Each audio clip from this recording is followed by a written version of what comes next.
I am an 18-year-old female working the 4 p.m. to midnight shift at a nice, clean gas station convenience store in Canada. Because the location of my workplace is right beside a highway, it is common for people to settle in the parking lot for a while or even stay the entire night. What isn't common is when someone parks right outside the window beside the cash register parallel to the building. Canada. It's about 11 p.m. and I'm preparing to close my shift, excited to go home and rest. Keep in mind, I am only 18 and I still live with my parents. A rush of customers comes and goes when I noticed a car parked outside. Right beside the cash register, there is a huge window in order for the workers to look out to see the customers at the pumps. Many people have parked there before, but none have ever parked parallel to the store, snuggled up to the curb like that. Whatever, I thought. Maybe the man or woman is just exhausted. 11:30 rolls around and the car is still parked there. I had to go inside to shut the oil shack, which happened to be right next to where the car was parked. As I close the shack, I look into the car to see the driver's seat reclined all the way back with a man laying back with a smirk on his face. I rushed inside and got behind the counter right as one of my regulars walked in. I pointed out the man in the car, joking that he's waiting for me. The regular seemed worried, telling me to call the cops. He said to stay safe and then left because he had to go to work.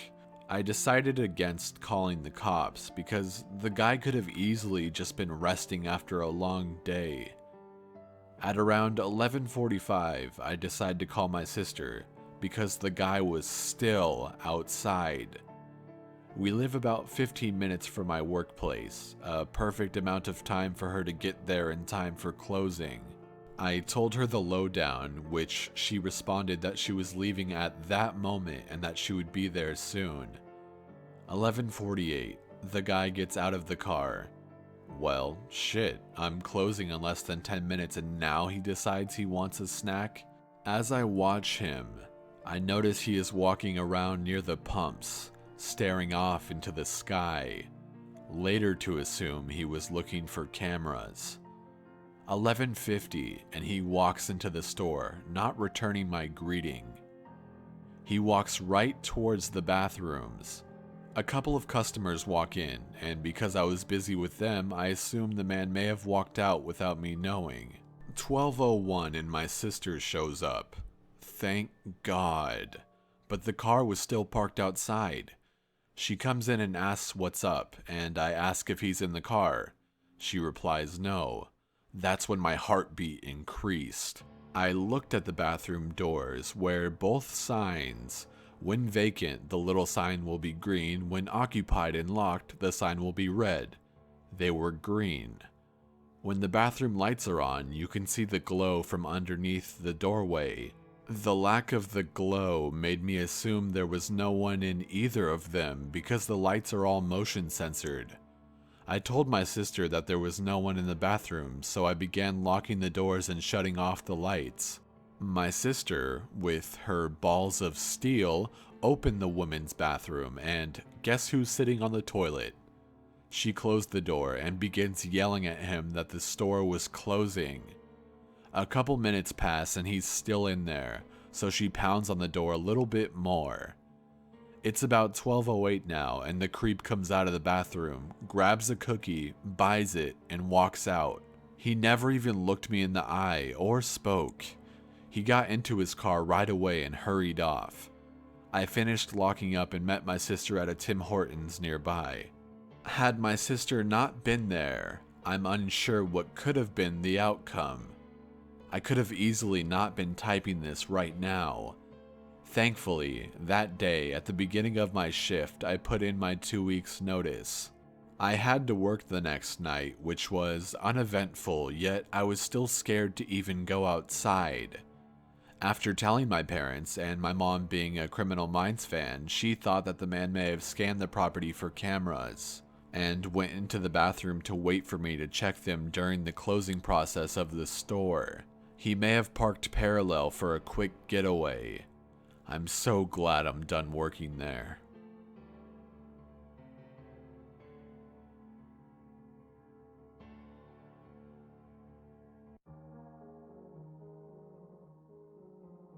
Go ahead and give me a hard time if you want, but I'm a Mormon.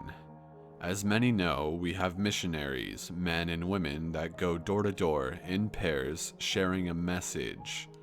They are sent all over the world. The missionaries assigned to my city are girls. The two in this story were both very pretty, young, maybe 19, 20 years old, and really innocent. Often when they went to teach someone, they would ask my brother or myself to accompany them, just in case. They would usually invite us when they felt uneasy about a person, or if it was a single man, as a safety measure. This day was no different than the others. They asked me and my brother if we would go with them to visit a man named Chuck. They said they had met him at a local park and that he seemed nice enough, but just a little off. We, of course, obliged. They gave us the time and address and asked if we would meet them there. When we got to the address, the girls were waiting for us outside. We walked up the steep driveway to the house. As we approached the door, written in permanent marker on the door itself, was a message. It said something along the lines of, "This is Chuck's house. Please knock. If I don't answer, call this number." We all laughed. Who the hell does that? We knocked and he opened the door. He seemed very out of breath and was breathing heavily. He very enthusiastically invited the girls in. We were about 4 feet behind them, then he noticed us. His tone changed immediately. He said, I thought you two would be coming alone." They answered with a typical, "They come with us from time to time. They're our friends" type of answer. He gave us an up and down look and said, "Come on in." It was weird, to say the least. The minute we walk into this dude's house, I felt really weird. This guy's house was immaculate, but the strange thing was, there was no furniture at all. Totally empty. He had 2 bar stools set aside, and that was it. And on every wall in the house was shelving with plants on them. All types of plants, and literally hundreds. Lettuce, spinach, herbs, etc. They were all labeled on the wall in permanent marker. This guy wrote on his walls in marker too? Weird. The girls sat on the bar stools, and he sat on the floor. My brother and I stood, and they began their message. About 5 minutes in, he interrupted them. "Oh, I forgot I made you girls some drinks. Are you thirsty?" They kindly said no, but he insisted. He went to the fridge and got 2 already prepared drinks out. They had this dirty, brown-colored liquid in them. It looked like muddy water. He said that he had made them for them earlier in the day. He didn't have one for him, or for us, just the 2 girls. He handed them the glasses and then just stood there and stared, waiting for them to drink. I immediately felt like this was a bad idea, and I could see that my brother and the girls were equally uncomfortable. They made awkward conversation, and I signaled to them that we should go. They cut themselves short, and we left. He was, well, visibly upset, and kept telling us to come back whenever we wanted. When we got to the driveway, we got in our cars, and I told the girls to come over to my house. At my house, I told them that they probably shouldn't go back, and they agreed. I knew Chuck's last name. It was on his freaking door in Sharpie, for heaven's sake, and I did some quick Googling.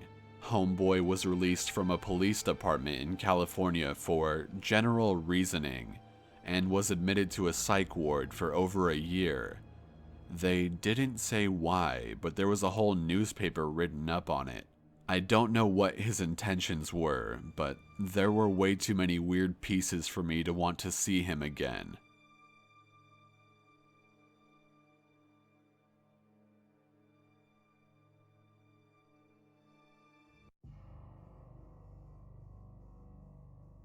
This story took place in the summer of 2013. My mom and I was 16 at the time, were on a 6-week road trip across the country. During the 4th week of our trip, we found ourselves in New York. At this point in the trip, we were both exhausted from being on the road for so long and from spending far too much time alone together. But we made it all the way across the country, so we weren't giving up on our adventure. One night, we had tickets to the Yankees game. We went, we enjoyed the game, and had a good time. The game was over at around 10 or 10:30. We were staying in New Jersey, so in order to get back to the hotel, we had to take the subway, then walk some distance to Penn Station to take the train back to New Jersey. So we leave the stadium and get to the subway station, along with the thousands of other baseball fans, and luckily we're able to find the right subway and the exit we need to get off without a hitch. We got off the subway and left the subway station and started our walk to the train station. At this point, it was probably close to 11 and there weren't many people walking the streets. Being from the LA area, I'm not new to the big city, but New York City was a new, foreign, exciting place to me. I was walking pretty slow, trying to take in all the sights. I was looking around and I realized we were right across the street from the Empire State Building. I was stoked and I pointed it out to my mom. She, however, did not share my excitement. With a look of sheer terror on her face, she says something through gritted teeth. "Walk faster and hurry up." I was completely oblivious as to what was going on, but because of how scared she looked, I hurried up without question. She then leaned into me and said, "A guy behind you is about to grab your bag. If he does, let him have it and run." I was stupidly wearing a drawstring Angels backpack, which had been a free giveaway at a baseball game. I know that was a dead giveaway that I was a tourist. Right as my mom said that, I quickly glanced behind me. This huge man was only a few feet back from me and was intently looking me over. He had to have been giant, as I'm 5'8" and he towered over me. I started walking so fast I was almost at a jogging pace.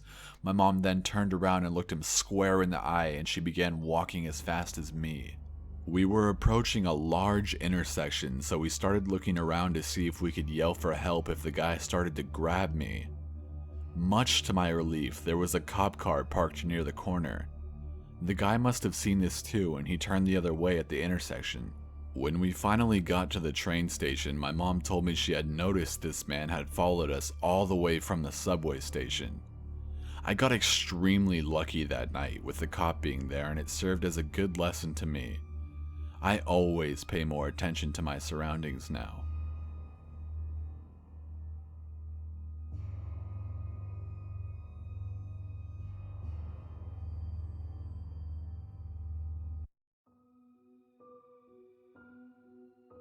So, I'm a pretty big dude. I'm 5'11" and weigh 245 pounds. I'm rather socially awkward and somewhat careless in most situations. Anyways, on to the story. I was walking along a road with several shops and a patrol station. It's usually busy, but it was 8 p.m. I was listening to music, as I normally do, just on my way to my aunt's house, who lives probably 3 miles away. I had to walk because I'm lazy and can't be bothered to get my driver's license. I look over to my right and I see 4 teenagers. 2 or 3 guys and 1 girl. And I think nothing of it until I cross the street to gain access to a shortcut I feel confident about taking. As I said earlier, I'm socially awkward, so as I pass the alley where they were, I stare at my phone and pretend to be doing something. And that's when a cute girl steps out and says something, but I have my music on so I can't hear her. I take my headphones off and excuse myself, and she says, excuse me, I dropped my bag. Can you get it for me? You look strong enough. It's fallen behind the dumpster. The first thing I thought was, damn, she's cute. But then it occurred to me, A, where have the other people gone? And B, how do you drop a bag behind a dumpster by accident? So I refuse and make up a piss poor apology that my back has been thrown out and I couldn't help her. And that's when I half smile and apologize again and start walking swiftly. Now, here's where cute gets creepy. Even over my headphones, I hear her just wailing, "Please, oh please, I'll insert active sexual favors here. Please just get my bag." She then proceeds to walk after me. Again, not bothered by much, but she just went from 0 to 100 quicker than quick, and I fear she might have a mental illness. So I start jogging faster than I ever have before, and I keep looking back. The worst part, she was still walking. Come to the end, I ran 3 miles and never want to walk down by that alley again.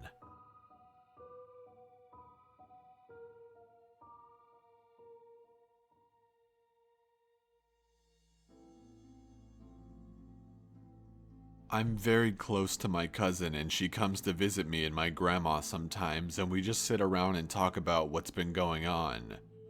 This one story scared the shit out of me. At the time, she was working at a retirement community, and that often involved her staying late at night in order to help put the residents to bed and bathe them and such. On this particular night, she decided to get gas and a snack since she had a pretty uneventful ride through lots of abandoned streets that were surrounded by farms and land that was for sale. While she was driving, she noticed a truck turn and begin driving behind her. She thought nothing of it and continued on her way to the gas station as she noticed the truck tailgating her on the empty road. She sped up, and so did the truck. She felt relief as she turned into the gas station parking lot. So did he. She pulled up to the pump and watched. He didn't. He pulled up right behind her, boxing her in with the parked car in front of her. He wasn't anywhere near a pump. She said she knew for sure something was up at that point. So she got out and practically sprinted into the gas station. She grabbed a soda and started looking at the chips, pretending to be indecisive. She snuck a glance outside and noticed a man get out of the truck and come into the store as well. He approached her and said, "Hey, there's something wrong with your car." Although she was driving a 2008 Honda, she knew very well that there was nothing wrong with it. She decided to prod him to see if he was tricking her. "Oh, what's wrong?" What? Something's wrong here. If you come outside with me, I'll show you, and I'll even fix it for you. I've got tools in my truck." She felt progressively more uncomfortable, and she nodded, trying to act like she wasn't panicked, looking at the cashier who wasn't paying attention. "Oh, you mean the gas cap?" She made up something on her feet. "Yeah, I know, it's been bothering me." He smiled and nodded excitedly. "Oh, yeah, the gas cap. I have the tools you need to fix it. I can help you out." Her heart was racing. Okay, you go get the stuff you need, and I'll meet you out there when I'm done paying for my stuff." He nodded and smiled again as he went back outside and began shuffling around in the passenger side of his truck. She went up to the gas station attendant and said, "I need you to call the police." Her cell phone was dead, and she took the gas station phone, calling the police immediately. She detailed everything and watched as the man looked back at her. She said he went pale in the face and got into his truck and hauled ass out of the parking lot. She was terrified that he would be waiting for her up ahead, so they sent a police officer to escort her home. To this day, she can't go to that gas station without anticipating she'll see his truck.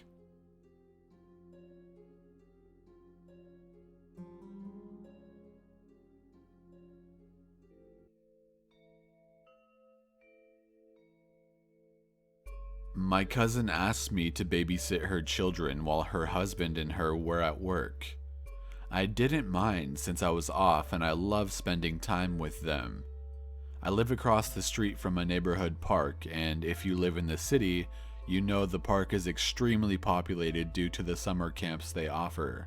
Well, as soon as I walked out the door from my house, my niece noticed my friend, Sophie, was parking her car. She usually comes over on my days off since we hardly hang out because we both have busy schedules. I told her I was headed to the park since the weather was nice and the kids can play outside, so she tagged along. We didn't realize how hot it was until we were there for about an hour, so I thought it was time for us to go. We were making our way to the water fountain when I looked up and noticed a man holding his camera. He looked about 60 years old and like your typical tourist. He had a sun hat, map tucked into his pocket, backpack, and camera case. The guy was busy taking pictures of a couple kids from the summer camp program. I know from working in events and photography that if you're trying to take pictures of children, you have to have the consent of their guardian because you don't want to look like a creeper. The camp counselors noticed the guy as well and were talking amongst themselves to see who was going to go talk to the guy. None of them did. Since the guy figured out that he was being watched, he gathered his things quickly and tried to walk away. I knew it was wrong and I told my friend to watch my niece and nephew. I walked up to the guy and I informed him that he wasn't supposed to take pictures of children without their parents' consent. He said he wasn't taking pictures of anyone but of the scenery.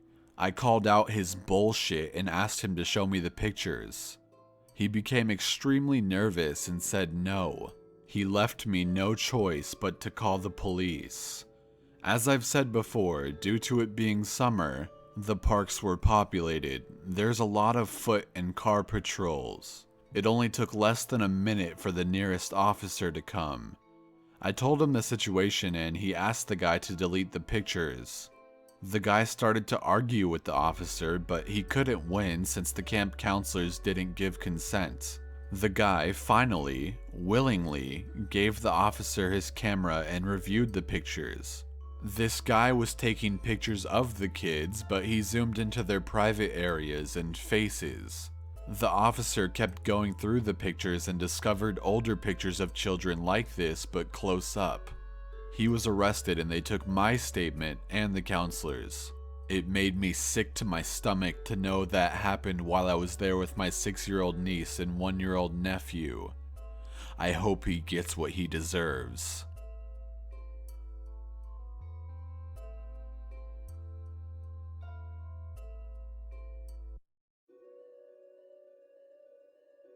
Working alone is scary. Working alone as an 18-year-old girl at a full-service gas station in a scummy part of my town on the night shift by myself is even worse. Let me tell you a little about this station first off. It was one of the first gas stations opened up for a local company, and they were keeping it open for nostalgia's sake. This means that it was all much older equipment, like no credit card slots at the gas pump, ancient cash register, no cameras, etc. And we were to work in this little glass box of a store of which we sold no product in. This was solely a place where my job was to go outside and pump people's gas. And for the year that I worked there, since it was an inconvenient location, I only got about 10 customers per night. I was kinda paid to sit and do my homework or read. This one night in particular was going fine. It was nearly the end of my shift and I was reading an exciting part of my book. Then, I look up from my reading to see a man stumbling towards the glass door. The sight of him makes my heart stop and I silently thank my dad for his suggestion to keep the door locked at night. This obviously drunk man reaches the storefront and automatically pulls at the door to walk in as he approaches. He grabs at it a few more times when he finds that he cannot open it. I, at this point, stand up and go over to the door, and keeping it friendly, I ask, "Hello, is there anything I can help you with?" Talking with the door closed, of course. The man replies in a slurred voice, "I need help. I've lost my wife. She was just with me a moment ago. I don't know where she's gone." And he covers his face with his hands and makes the most fake attempt at sobbing I have ever seen. Then makes eerie, tearless eye contact with me when I start speaking. "I'm sorry, would you like me to call the police for you?" No, I don't know. I don't know where my wife is. And then he does the whole covering his face, fake crying thing again. All I want is some comforting. Can I sit down with you for a while? I just need to talk. He gives me an intense look and smiles. I'll call the police for you if you need. I'm sorry, I really can't help you. Alright, at this point I'm scared shitless. I'm keeping my tone controlled and hoping with every fiber of my being that he will just go away and not try to break in. I have a knife in my pocket and I'm wondering to myself if I would actually have the nerve to stab him if it came down to it. The man proceeds to plead to let him into the store. I firmly say no, and after a few minutes he goes off, still muttering about losing his wife, casting glances back at me the whole walk back to the street. I then call my parents and have them come down immediately so to watch out for me as I count the money to cash out. I had a lot of weird stories stem from this job, but this was the time I think I felt most in danger.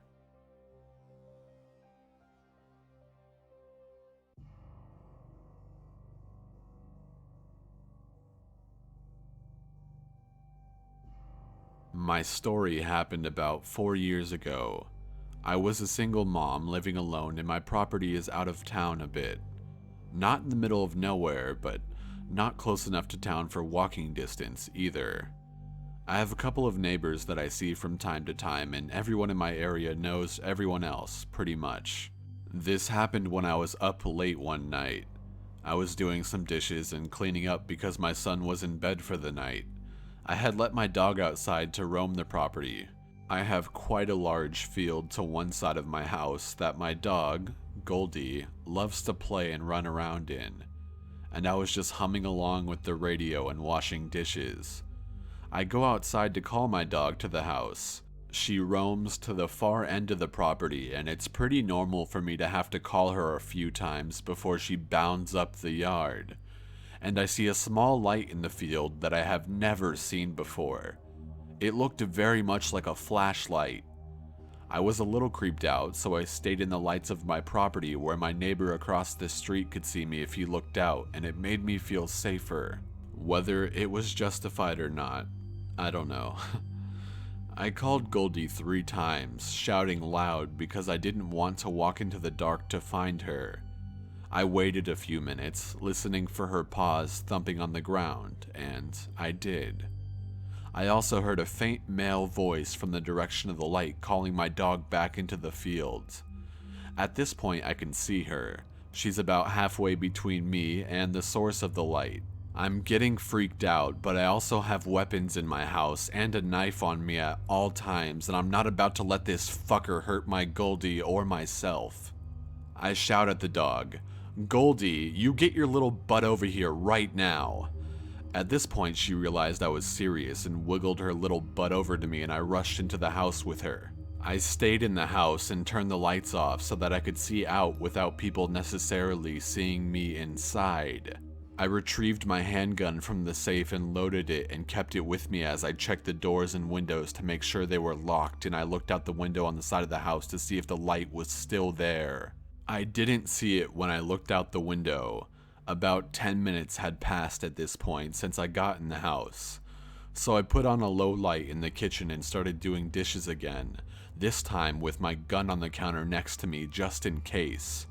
About 30 minutes pass and I'm just starting to reach a level of calm when I hear a very loud crash in my garage. Now, in my area, the neighbors look out for me and I look out for them. So at this point, I went into the living room and called the neighbors across the street to ask him if he will look out his front window and see if there's anyone outside near my garage. I tell him that I'm going to hit the lights in the garage and push the button in the laundry room to open the door. He agrees and seems super concerned. So I creep to the laundry room door that leads into the garage and push the button on the inside of the door. The door opening triggers the garage light to come on. My neighbor immediately freaks the hell out. He tells me there is a man in my garage.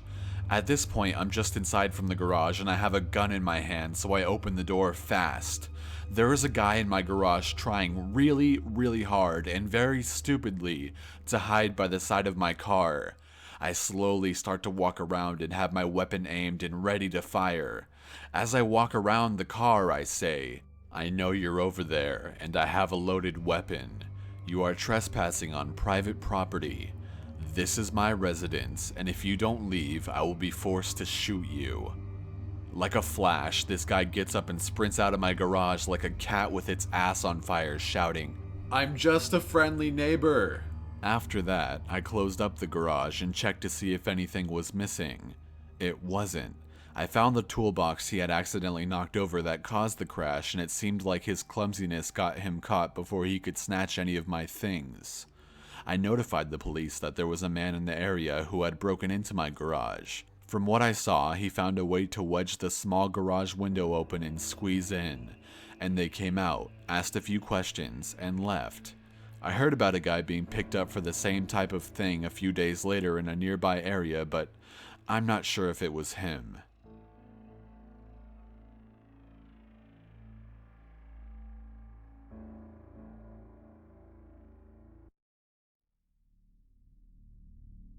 This happened around 3.5 years ago. Names have been changed. I was in my second trimester of my pregnancy, and my husband Tom and I were on a 2 a.m. craving trip to Walmart. When we got there, everything seemed normal. My husband walked over to the movie section while I rushed to get my snack, Pringles and chocolate pudding. I'm pregnant, leave me alone. As I was walking down the chip aisle, a man walked up to me. He was in his mid-late 30s, tall, and wore a leather jacket. He looked me up and down with an almost sinister smile and asked how far along I was. I was cranky, hormonal, and slightly creeped out, so I told him it was rude to assume a woman was pregnant because of the size of her stomach. Also, my pregnancy was none of his business. I shouldn't have done that. He seemed annoyed and walked away. I grabbed my things and went to meet up with Tom. The man kept showing up and just stared at me from the end of each aisle. I started to feel really uneasy and whispered about the man to Tom. He brushed it off and said, "I'm sure he's just mad that you called him out." We went to check out and I looked around. The man was in the next lane over with a single pack of gum. We walked outside and loaded everything into the car. I noticed the man stepping into a big red truck about 2 rows down. Tom started the car and we headed home. The truck wasn't far behind. I told Tom I thought he was following us and saw he looked like he was concentrating very hard. Without warning, he made a hard left. The truck followed, hard right. The truck was still behind us. I started to freak out. We kept driving in zigzags with the truck following each time. Finally, my husband pulled into a gas station. The truck pulled in and put his car into park. He started to get out of the car. We waited until he was walking up to my window. He was about 5 feet away when Tom suddenly took off. We went down several roads to make sure we lost the guy and finally went home. I was so thankful to Tom for keeping a clear head and coming up with a good plan to get me away from that creep. He's my hero.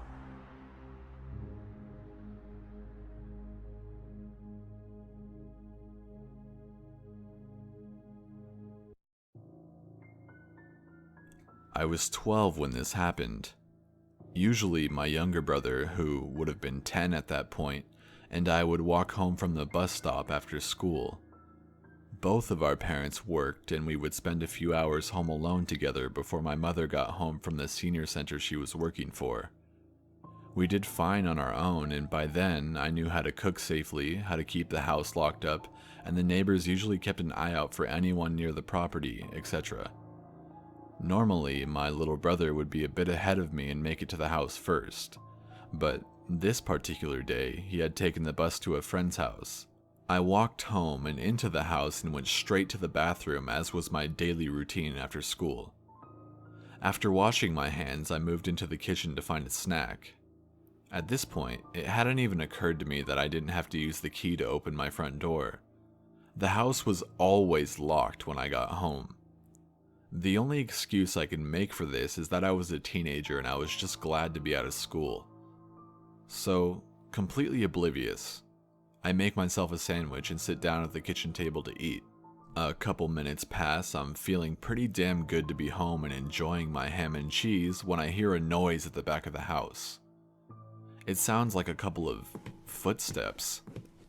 At this point, I start to freak out a bit and try to remember if the door was locked when I came in or not. I couldn't remember. I begin making my way slowly towards the back of the house where the sound is coming from. I hear it again, a couple of shuffling steps, and then silence.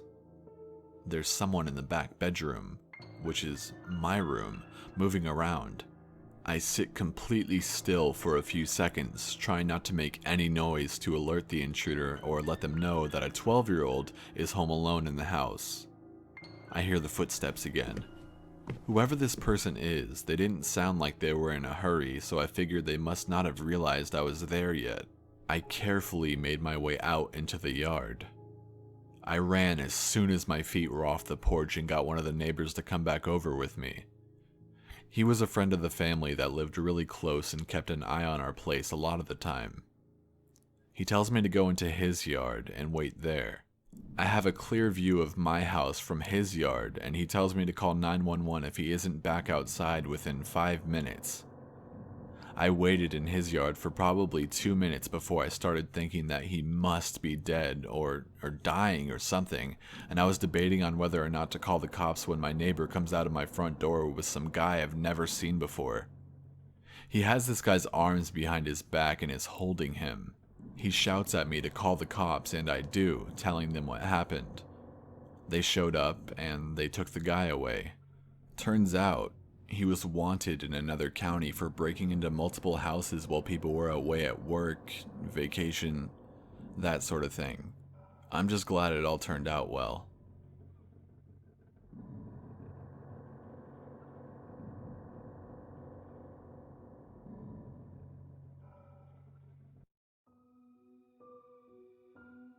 So this happened to my mom 21 years ago when my brother and I were only kids.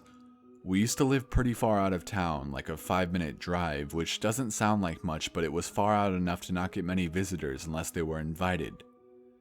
She moved to this little house because she was only after getting a divorce from my dad, and the guy that owned the house she was renting felt sorry for her and gave her a really good price for the rent, so she didn't mind that it was a tiny house in the middle of nowhere. So one night, this guy calls at the house and knocks at the front door, so my mom goes to answer it. In our town, your mind doesn't just instantly jump to the worst case scenario. This young guy, mid-20s, at the door was covered in blood, dirt, and completely out of breath. He asked my mom if he could use the phone and said he hit an animal with his car and he needed a taxi. My mom said, "No, sorry, go somewhere else." At this point, he stuck his foot in the door and said, "Can I use your phone?" I should point out that my uncle, 6'3", fairly big, was out with my mom at the time fixing something in the kitchen. He came to the front door, saw the guy, told him to fuck off, followed after the guy to the road, and watched as he jumped into a nearby field and just started running. He decided to stay the night just in case the guy came back. The next morning, when my mom was about to take my brother and I to school, the police showed up and wouldn't let my mom leave the house. It turns out the guy was arrested after brutally killing a young 11-year-old, just shortly before calling at our house, I assume. It still kinda freaks me out to this day. What would have happened if my uncle hadn't been there that night? I'll leave the link to the news story in the description.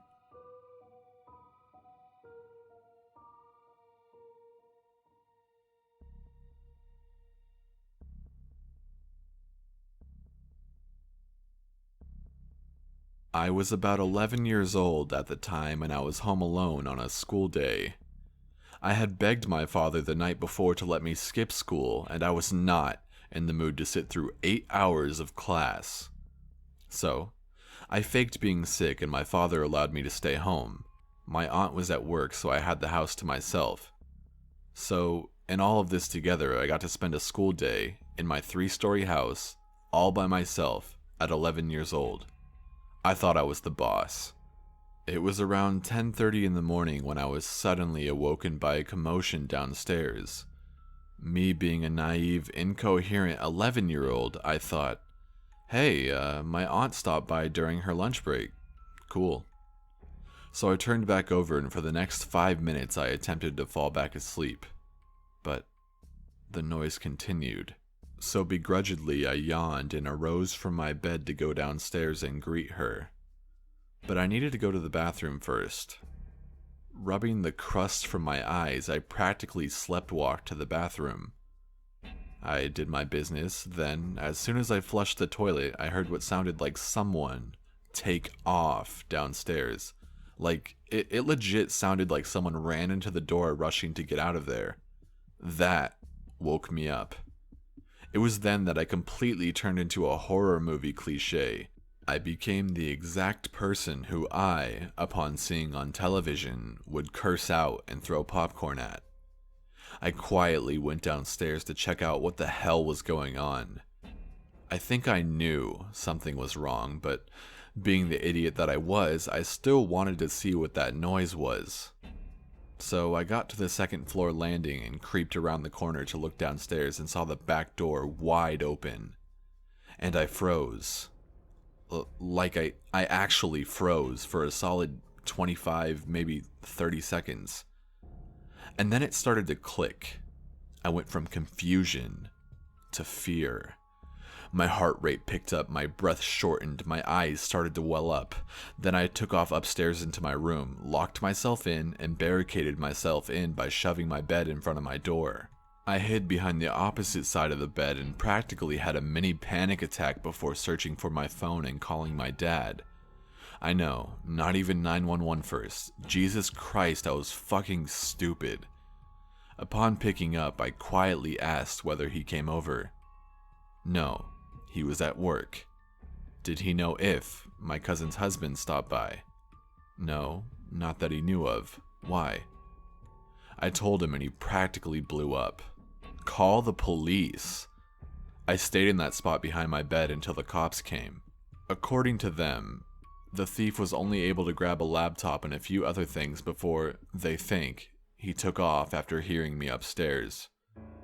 After that, my dad installed a security system and changed all the locks. Back then, it never really hit me the severity of what had happened. But now, 12 years later, I realize how fucking stupid I was and how I made a shit ton of mistakes that could have cost me. The thing that frightens me the most, though, is the fact that whoever it was probably knew my aunt and I's schedule so well that they were brazen enough to break in the morning. And here's the reason I think this. Our neighborhood is nice, the houses aren't super spread out, and it never screamed, "Hey, rob me, this house is an easy target." I don't know, maybe I'm overthinking.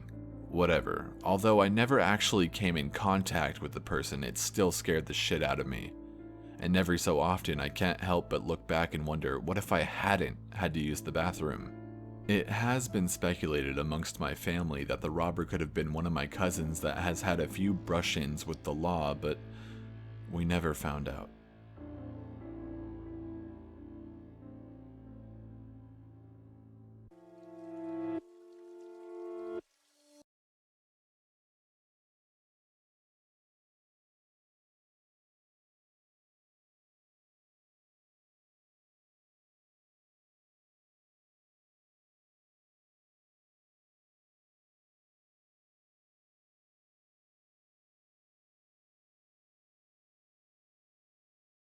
Hey everyone, before I start the video I want to thank Lazy Masquerade for collaborating with me on this video. When I first started, he was one of the bigger guys in the scary storytelling community, and he still is, so it's awesome to finally be able to work with him. If you haven't heard of him, make sure you go check out his channel. He provides really unique and amazing material. Also, make sure you check out the collaboration video we did on his channel for more of these kinds of stories. I'll leave an annotation at the end of this video and a link in the description. Now, on to the stories. This happened to me just a few weeks ago. My parents had gone out of town and left me at home. It was fine for the first few days, playing games, watching TV, normal teen stuff. One day I'm sitting in my room around 7 at night when I hear someone knocking at my door. Normally, my grandmother, who lives just down the road, will come over and check up on me and say goodnight and all that stuff. So, thinking it's her, I go up to let her in. I open my main door and see not my grandmother, but a man. He looked mid-30s and was kinda chubby. He held a clipboard and just stared at me till I said something to him. Hello? I ask in a weirded out voice. Hi, I'm from the furnace company and I'm here to check your furnace. As he said this, he tried forcing me away to let him in. I kept my ground and helped him back. My parents aren't here right now, can you come back later? His eyes lightened up when he found out I was home alone. Just, let me check, okay? I gotta make sure it's all fired up. That's when I checked the van he had.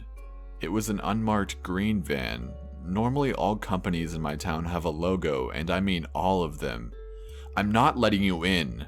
My yell somewhat startled him as he stepped back and I was able to get in and lock the outer door, keeping him out. I grabbed my cell phone and called my grandmother and told her what happened. As I told her, the guy ran back to the van and sped off. I'm horrified to think of what would have happened if I never scared him away. Number 2. I used to live in a really weird area of town, so I have a lot of these kind of experiences. The first one happened when I was in 6th grade. It was in late fall, and I had joined some after-school activities at the new school to make friends. Problem was that I had nobody to pick me up afterwards. I was stuck, walking, and the road home was a long maze of abandoned houses with boarded windows. One of these times, I saw a red car inching behind me, the only car on an otherwise quiet street. The driver was an older, chubby man with a huge smile. He rolls down his window. "Hi, you look like you need a ride." I smiled at him and I said no thanks. He kept following. "Don't be shy. Come on, slow down." I told him I was fine, while looking around to see if anyone else was nearby to see this. He responded with something like, "You still have a long way to go until you get home." I felt a chill of horror as I realized I was alone. How did this man even know where I was going? I started running a bit, and the car kept following me. I could hear him saying things like, "Stop running, don't be scared." He drove up and parked at the end of the road we were on. Adrenaline kicked in, and I ran like my life depended on it. I reached the main roads, and I didn't see the car anymore, but I was terrified he would follow me home somehow, so I hid, and I waited a few minutes. I finally arrived home, shaky from adrenaline and crying. My parents thought that I was lying to get out of trouble, and told me to just take the city bus next time. Needless to say, after that experience, I never walked to school and back again. Number 3. So, this happened to me today while I was walking up the hill to the park. It was broad daylight with a few construction workers and gardeners around. I stopped to admire the view of the canyon on the sidewalk off of a very busy street. A dark, greenish, gray old Toyota truck drove past me going the opposite way. I turned around when I heard the car brake and make a very sharp illegal U-turn. I watched the truck pull up right beside me. A white man in his 50s with white hair, a white shirt, and a German Shepherd in the passenger seat was inside. The man leaned over and held his hand out of the window towards me. He held out 2 pieces of paper with rainbow-colored stripes and funky white text that said, "Fun Pass," on them. He whistled at me, grinned, and said, "Come here, these are for you." I shook my head and scowled. "Come here," he repeated, and he reached for his glove compartment with the other hand. He looked to be in a hurry, trying to make his encounter with me as brief as possible.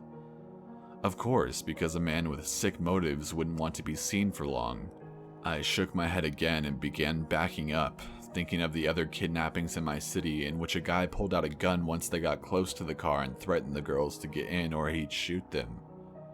This was quite possibly the same scenario. My heart raced and I gripped my phone, preparing myself to run and scream for help. The man had an immediate change of plan, as though he realized I knew his intentions. He cursed to himself and hit the gas, doing another U-turn and speeding down the street. I only managed to get a few numbers of the plate, but I called the cops and gave them a description. Number 4. In grade 5, a friend of mine, Chloe, was messaged on MySpace by our mutual friend, Asher. Asher asked Chloe to meet at the park by Chloe's house. Chloe had baseball practice, so she told her maybe another day. Asher insisted that today was best, and she really wanted to hang out, even if it was only for 10 minutes. Chloe told her no again, since she was about to eat dinner and then leave. Chloe thought it was strange that Asher was so persistent, as they had never hung out at school, let alone afterwards. The next day, Chloe confronted Asher. "Sorry I couldn't hang out yesterday. I had baseball practice. I'm free tonight if you want." Asher was confused. "What are you talking about?" she asked. "On MySpace, you asked me to hang out last night." Asher then explained that she didn't message Chloe. Creepier yet, she had recently gotten a new account due to spam she was receiving. The scariest part to me is that whoever was sending the messages had referred to the park by its name, which isn't a very common one. A couple of years later, my other friends saw a green van parked on the street the park was on, with a middle-aged man inside that only showed up during soccer games or when there was a lot of kids around, and would leave when the kids left. My friend lived across the street from the park and noticed this from her window frequently. Chloe deleted her MySpace account when she got home. Number 5. I was 11 years old. I spent the night hanging out with my closest friend at the time. I left around 7 o'clock. She was about a 15 to 20 minute walk away from my house. It was the month of December, so it was icy and dark outside. While I was walking down the long sidewalk, I had to make a turn away. Across the turn down the sidewalk, I noticed a man way further down. He was alone at the moment. 10 seconds later, a 4-door car drove up to him. It was a long street till my turn, so I watched him talk to whoever was in the car. It sped off and he just stopped, watching me walk. As I kept walking, all I heard was someone shouting at me, "Hey you, come here!" I freaked the fuck out. I started walking faster and then noticed he started running towards me. I started running for my life. Since the ground was covered in snow and ice, all I literally thought as I was running was, "Please God, don't let me slip. Mom, please help me." I was crying as I was running. He caught up extremely fast. I kept looking back and noticed the car slowly driving behind him. As I ran, I felt his arm reach out and try to grab the hood of my sweatshirt. By God's grace, his hand slipped, and I ran a block trying to find a house with its lights on. I finally found one and banged at the door, almost ready to break it down to get in. This older couple finally answered. I ran inside explaining what happened. The husband then went outside to try to find them, and when we went out, he saw the man standing at the end of the street just staring at him, and then he ran off. My mom called the cops and pulled me out of school for 4 days afterwards. The guy was never found. For a while afterward, I would buy flowers and a card and leave it on the couple's doorstep, thanking them for saving my life. God only knows what would have happened if he got me and dragged me to the car. Number 6. Just to give you some background information, I'm a 29-year-old female, and this happened to me 4 years ago. My family lived on a farm in rural outback Western Australia, just north of Geraldton, in a modest-looking wooden farmhouse. My son and I lived here alone most of the time, while my husband worked on rotation up north on the mines. We had no neighbours, no mobile phone reception, and very little connection with the outside world, with the exception of the television. There was only one window in the house, situated above my bed in the bedroom. It was a small old wooden framed window with no curtains. However, the window was completely jammed, and as much as I tried to close it, there was about 2 inches of opening near the bottom of the window frame. My husband and I had spent a while trying to oil the hinges and loosen it up the day before he left to go to work again, but we gave up, as it wasn't a huge issue at the time. Fast forward to a couple of nights later. I'm standing in front of the TV, doing the ironing and watching Sex and the City reruns, while my son is asleep in my bed. As I walk up the hallway to enter the laundry to grab another load of washing, I pass my bedroom, and I pop my head in to check on my son. My heart stops. The window frame above my bed is shuffling from side to side. My eyes scan down, and what I see next will never leave my mind again.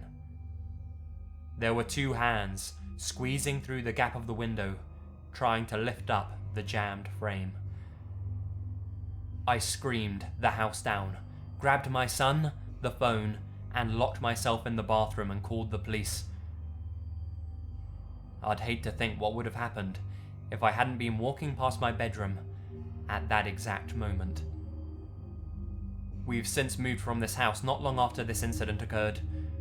We fixed the window straight away, but I could never seem to shake the feeling off that someone was watching me while I slept, so we packed up ship and moved to Perth for our new life. Number 7. To give a little context for this story, I was right around 15 and living at my dad's house when this happened. We lived in a quiet neighborhood up in the hills. On the night of this occurrence, it was around midnight. I had just gotten home from a babysitting job for a neighbor that was about 10 minutes away walking distance. On my way home, I hadn't heard anyone except a couple owls. I walked into the house, locked the door, and went downstairs to see if my sister was awake. As I got to the bottom of the stairs, the doorbell rang. I thought, maybe I left something at the house I was at, so quickly I ran back up the stairs. When I answered the door, I was greeted by a man covered in blood. He honestly looked like a zombie in my 15-year-old perspective. His jaw was hanging limp and he was missing at least 7 teeth. His head looked concaved in several spots and one of his eyes was missing. He may have been beaten with a baseball bat. I stepped back in shock as he sputtered the word, "Help," and collapsed on our porch. I ran into my dad's room shaking and told him what happened. He shot upward, called 911 and went to help. By this point, my little brother, who's 6 years old, had woken up and was trying to find out what was going on. I rushed to get them back into the room and get my dad the supplies he needed until the ambulance arrived. Unfortunately, the man was too injured to tell anyone what happened, but he just kept pointing to the top of the next hill. The ambulance took him to the hospital. The man died, John Doe, in the hospital 2 days later. Number 8. When I was about 4 or 5, I went grocery shopping with my grandma. I noticed she kept looking behind her, and would inexplicably grab my hand and cart me along quickly for what seemed like no reason at all. I didn't question it though. I was just happy to be getting out of there sooner. Around this time, my uncle had recently headed out to fight in Desert Storm. My grandma was behind a display and talking about him. I wandered off to play near a basket of toys or something. Being young and not really understanding where he had gone, I said something along the lines of, "Where's Uncle Mike? I miss Uncle Mike." An older guy with crazy, grey, dark brown hair quickly made his way over to me and bent down to my level. "Are you alone? You know, I have an Uncle Mike as well. Let's go find him." He grabbed my arm and was about to pick me up. My grandma, thank God, was only 2 feet away, but was hidden by the display. She jumped when she heard him speak, and immediately scooped me up and away from him. Number 9. Back in my late teenage years, around junior and senior years of high school, my friends and I enjoyed messing around with people a bit too much. Since we were, quote, fearless teenagers, we decided to use one of our ghillie suits for ding-dong ditching. The way that ghillie suit ding-dong ditching works is someone wearing a ghillie suit would knock on a door and try to hide in plain sight by hiding near plants and stuff like that. And if you don't know what a ghillie suit is, it's just a suit that looks like a bush. Anyways, on to the rest of the story. The night started well as we had done a few houses without any notable incidents. It was finally my turn to wear the ghillie suit, and I chose a seemingly harmless and easy house. So my friends got into position to watch behind a fairly large hidden rock, and I hid in the garden right in front of the house. And the house looked kind of fancy, so I assumed the people that lived there were just passive old people. So I knocked on the door and got in my hiding spot and waited for someone to answer the door. After about a minute, I heard the door open and someone started walking around looking for whoever knocked on their door. Now, this made me nervous, but I wasn't necessarily scared yet. Until my dumbass friend peeked his head out too far and the guy saw him. He yelled for his buddies to get the gun and started running towards my friends and shooting in their direction. Now, at this point, I'm almost shitting myself because this guy was obviously fucking insane and I couldn't just stand up because he'd probably think I was just a robber or something. So, I waited and waited and waited until finally the guy came back and said, "I think I scared him away," and walked back into his house along with his buddy. I waited 10 seconds, then ran like hell all the way back to the corner, took off my ghillie suit, and called for my friends. Thankfully, they were fine, but that redneck guy was crazy as fuck. Number 10. Please note, I'm a 13-year-old female. This happened about 1 week ago. My mum and I went to our local craft store, Michael's, to buy home decor and stuff I needed for a project.